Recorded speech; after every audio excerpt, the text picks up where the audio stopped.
The 2024 Formula 1 season is fast approaching. It is Monday when I record this. Saturday is the race. Today we're going to go through all 10 teams and we're going to predict who is going to finish where in the Constructors Championship.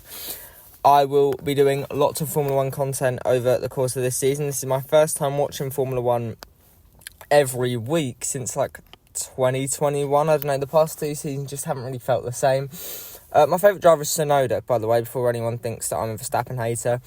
But yeah, we're going to go through all 10 teams and let's predict who is going to take home the Constructors' Championship crown. In 10th place, I have Stake F1 team Kick Sauber. Now, this is not for any reason that I think Sauber are especially going to be bad. I think it's more because the other teams around them are going to move up. I think the Alfa Romeo losing that is going to be a big thing. You've got an ageing Valtteri Bottas, an all-right Zhou Guanyu.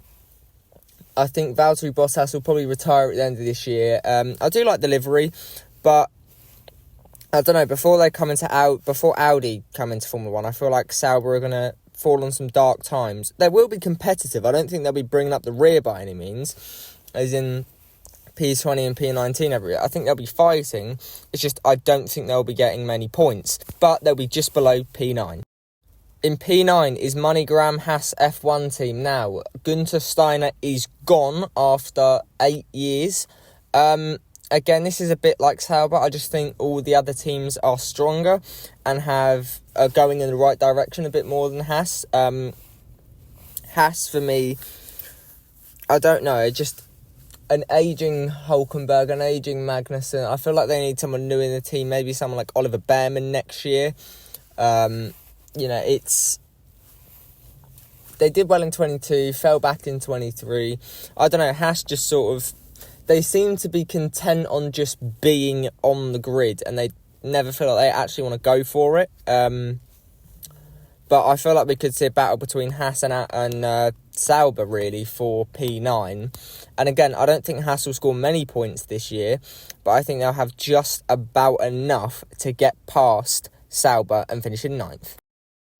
In P8 is Williams Racing. Now, I know they finished 7th last year, but the reason I've got them 8th and not in 7th this year is because of one man, and that is Logan Sargent. Now, I think Sargent is a competent, capable driver who, I think he will be better than he was last season.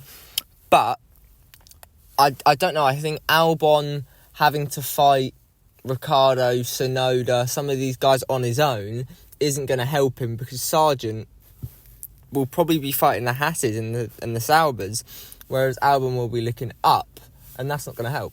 It sounds like an obvious thing, but if you have Albon fighting up with likes of Alpine, maybe even Aston Martin, RB, it's not going to help having Sargent at the back fighting for P19 because he's never in an opportunity to score points, and that's why I think they really failed last year. I just don't think Sargent has it in him, and I think this will be his last season. I think we will see him get replaced by Kimi Antonelli, but Williams in 8th. Moving into P7, we've got Visa Cash App RB F1 team, or as I'm going to call them, Toro Rosso. The reason I've got them in 7th as opposed to 8th, because obviously that was Williams and AlphaTauri got swapped around last year, was Tsunoda and Ricciardo together. Obviously, Ricciardo wasn't great at McLaren, but the development was driven forward in the last few races of that car in 2023. Tsunoda came on leaps and bounds last year. He was excellent, one of the most underrated drivers of the season. Dragging that car to P10, P11 in the early stage of the season when that car was awful. Brilliant driving from him. The reason I've gone for that is two consistent drivers, a closer relationship with Red Bull, more money going into the team. I feel like we're going to start to see the constant evolution towards a top team in Formula 1. But P7 for me wouldn't be a bad start for Visa Cash App RBF1 team, or as I'm going to call them, Toro Rosso AlphaTauri. The livery is gorgeous. It's, in my opinion, the second best livery on the grid. I'll tell you what I think the best is when we get there. But I think this is going to be a really positive year for VCarb. P7. P6, Alpine. Now, I feel like this is the most obvious prediction. Alpine, for me, they're just sort of there. They're too good to be at the back with the rest of the back four, but they're not good enough to be with the top five, so they're just there. I think Ocon and Gasly are two really good drivers. But I just think, there's been reports that apparently Alpine have the worst car. It's overweight, bad aerodynamically. The reports just don't sound good, but I think it's come too late. But I'm going to put Alpine in P6, just sort of there, doing what Alpine do best. P6 for them. Moving into P5, though, we have Aston Martin. Now, I feel like Aston Martin really have to go for it this year if they want to have Alonso stay, because obviously he's heavily linked to Mercedes following Lewis Hamilton's departure to Ferrari. The reason I've got them in 5th is not Fernando Alonso, it's Lance Stroll. Now, Lance Stroll is a competent driver, but he is nowhere near one of the best drivers on the grid. He's one of the worst. He's not good enough for Formula 1, in my opinion. Now, this is not me slating someone for merely chasing their dream, but you cannot tell me Alonso and Felipe Drugovich or Alonso and Liam Lawson would be any worse. They'd probably be better. So I feel like Alonso's going to be up there, but for me, it's Lance Stroll taking this team down. P5. P4, I have got Mercedes. Now, this might be a little bit of a shock pick, but that is because I think my theory here is the reason Lewis Hamilton is leaving is because I think, obviously he signed that extension in August, 6 months ago, and he's already announced he's leaving. I don't think that he's going because it's Ferrari. I think he has tested that car, and everyone seemed like he was going to stay. He's seen something in that car and gone, you know what, I'm not doing this for 4 straight years. You can have 3, and then I'm leaving. And nobody can blame him, whether you're a Hamilton hater, a Hamilton fanboy. You can't blame him for leaving after what will be 3 seasons of this crap, because he is a 7-time world champion. He was so close to becoming an 8-time world champion. I'm not going to get into that debate. Of course he's going to want to go and get that 8th. And Ferrari, as he said, is a dream for him.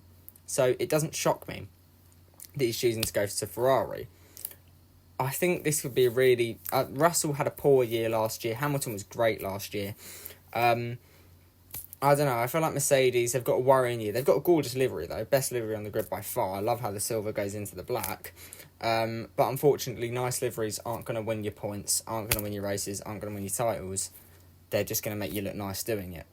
But I don't anticipate a good year for Mercedes. P4 and no wins. In P3, we've got the team Hamilton is heading to in 2025, Scuderia Ferrari. Now, I really like this driver lineup of Carlos Sainz and Charles Leclerc. Carlos Sainz surely is going to get a seat. I'm tipping him to replace Valtteri Bottas at Sauber next year before they become Audi. Ferrari, 1 win last year. Sainz got that win. I feel like this could...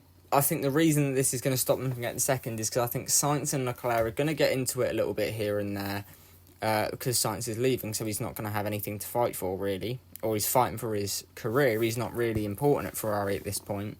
Whereas Leclerc is the golden boy. He's the future of the team. So they're going to go all guns blazing on Charles Leclerc, and that's going to have Carlos Sainz down the wayside a little bit, but he's going to fight that as hard as he can because on his day, Carlos Sainz is one of the best on the grid. I think they'll have a good year. I think Sainz will put himself in the shop window with lots and lots of teams. But Ferrari strategy, as per usual, costing points, P3.